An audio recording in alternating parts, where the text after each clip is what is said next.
Darkness Descends, Guardians, welcome to House Umbral. Today we're making a quick guide for the new GM Nightfall, Mars Battleground. This is arguably one of the hardest GMs in the game currently, right up there with Lightblade and the other Battleground from Season of the Risen. And yeah, so the modifiers are Barrier and Unstop, Strand and Void Surge. Let's take a look at the reward this week and why you should be running this. It is a precision frame solar bow. This thing can get incandescent. It's like a truck. It gets adept mods. You want this thing in your inventory. I'll be making a video for this as well when I get the god roll. I got a couple more attempts to do. But yeah, this is a pretty sick bow to have in your inventory for solar. I am a hunter right now, and that's what I use for the GM. I'm rocking Void Hunter. I don't think any other hunter class is worth playing, as invisibility is extremely strong in endgame content, and it's almost a necessity depending on your teammates. Solar, not bad with healing grenades. Strand isn't terrible with the suspend, even though they nerfed it tremendously. But stasis is okay for hunter. It's very strong on warlock, but an arc is irrelevant. I wouldn't recommend running arc at all.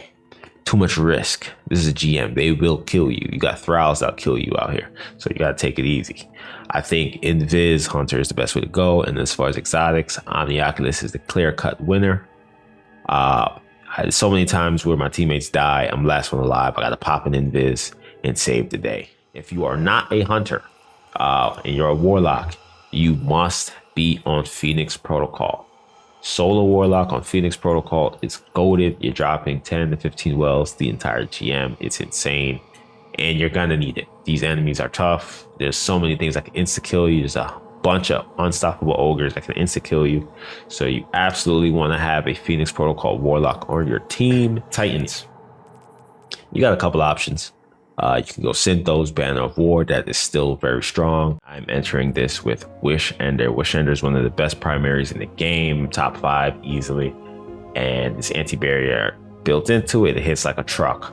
Other options that are not bad. Arbalist is a great special weapon, anti-barrier. Quicksilver Storm, auto rifles are anti-barrier currently. Quicksilver Storm is very good.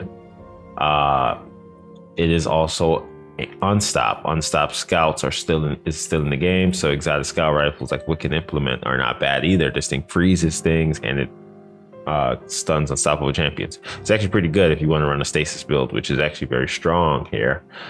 Stasis Warlock is very good with the turrets. Other than that, for other exotic, you could even run Centrifuge. This is another good auto rifle, but to be honest with you, I think Wish Ender is a must pick here. Is just the most consistent high damage from a long range weapon in the game. Like, it's just perfect for this. So that's my best recommendation as far as weapons. And then heavy, you definitely want a machine gun. If you don't have commemoration yet, you need to go get this. This is the hands down like top machine gun in the game for the legendary slot. If you don't have commemoration, really, any machine gun you got that has some beneficial perks and is not a rapid fire frame, that's typically what you want to go for. Any of the crafted ones that are not rapid fire are pretty good. The new Crota one, if you got a decent one from there. I don't recommend rockets at all. Do not bring a rocket into this GM. You will run out of ammo quicker than you will kill anything. It's just not worth it. The ammo economy of rockets are not good for GMs. And grenade launchers suck. Grenade launchers suck. Yeah, they're still too weak. The ammo sucks, and they just pale in comparison to machine guns. So, rock a machine gun. As far as special weapons go, fusions are the way to go here, since they are the unstoppable option this season.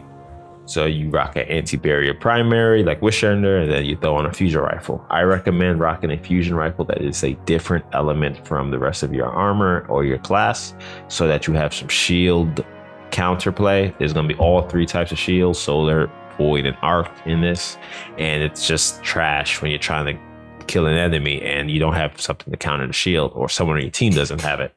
So for me, I was playing void mostly, so I threw on an arc shield. Here, I don't cover solar, but that's fine. Someone else on the team could cover solar. You're most likely gonna have a solo warlock anyway. But so yeah, that's the main thing. Rocket fusions. I will tell you this.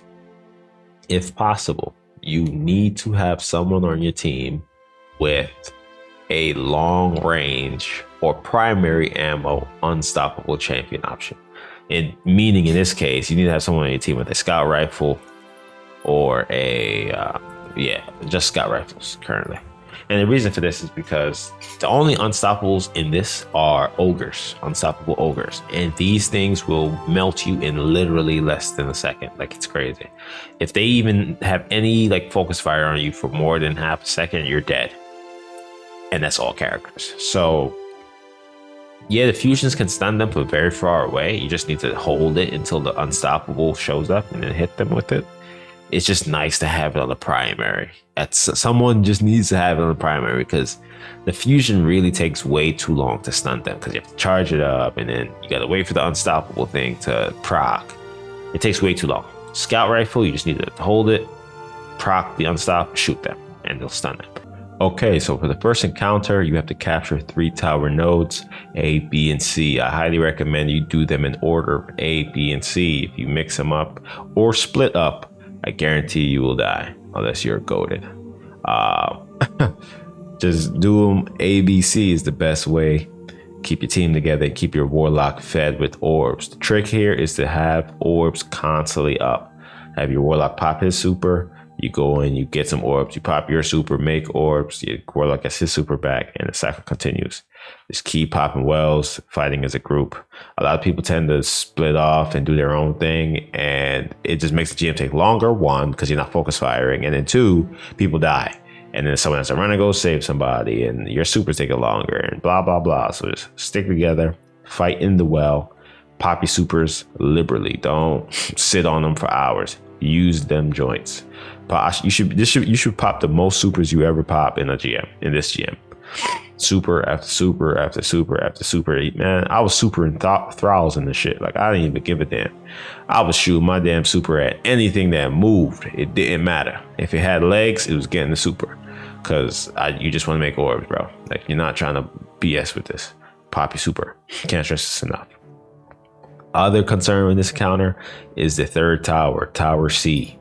Do not take this tower for a joke. It will wipe your team. These taken thralls will wipe your team. As simple as they look. Because the taken phalanx with the shields, they're shooting off those orbs, and they will sneak up on you and to half your life bar.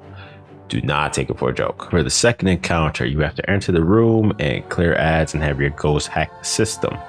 The trick here is to use the staircase up top to play cover and have your Invis Hunter watch the ghosts and keep it active. If the disruptor enemies that spawn in get close to the ghost, it will stop the process and you'll have to go over there, kill them, and then manually restart the ghost again. This is a very easy section to wipe because ogres spawn over and over. There's not too much cover, and the ghost can easily be stopped, and the enemies may camp in the little corner next to the ghost. The trick I recommend here is have your warlock go up top with the other person and have your void hunter do his thing, playing solo. He could go in business, save himself, yada, yada, yada. So if you see what I'm doing here, I'm clearing out the ads, getting the ghost going, and playing solo. Let my teammates do their thing up there. And when things get crazy, I rotate up.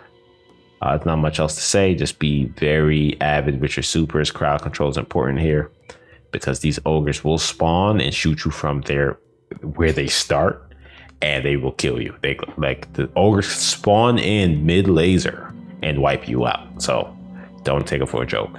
Okay, and finally, the 3rd encounter, which is Kel'Garath, the Darkblade himself. The number 1 thing you need to know about is his 2 cheese spots. The towers on the right and left side of the map. You can jump up to the top and get free damage on the boss. I highly recommend you do this. It'll speed up the fight tremendously, and also it's just safer. You can do it legitimately and not use this, but there's so much risk involved in that. You know, it's up to you to make the decision if you want to take that risk or not. I say screw it, you know. Just use the cheese spot, beat the mission, and get it over with so you can play other content. But choice is yours. But as you can see in the video, we use this spot to do big damage and get him to half his life to trigger the orb mechanic. This is where Void Hunter shines. So as you can see, Void Hunter literally could just kill the knights, get the orbs to drop, go in biz, pick up the orb, bank it in the machine.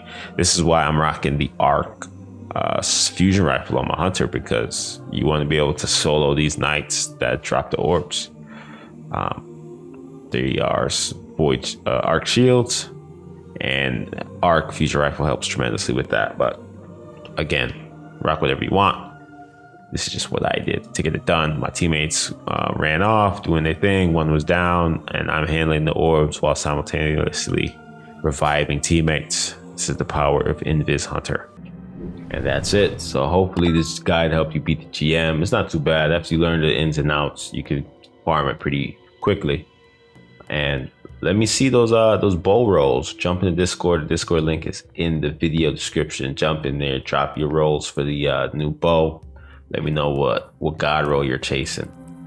Me personally, I would like an incandescent roll and an opening shot roll for PvP. But you know, I'm gonna keep experimenting. I'm not a big bow guy outside of the exotic ones, so I'm gonna keep experimenting. I'm still learning what roll I like. So you share with me what role you guys like, and maybe it'll help me out. Other than that, if you're interested in the clan, House Umbral is recruiting gamers, end game content, locked in, playing often, playing weekly. If that sounds like you, leave a comment down below, letting me know you want to join, and I shoot you an invite, or we can chat it up in Discord. And other than that, catch you in the next one. Peace.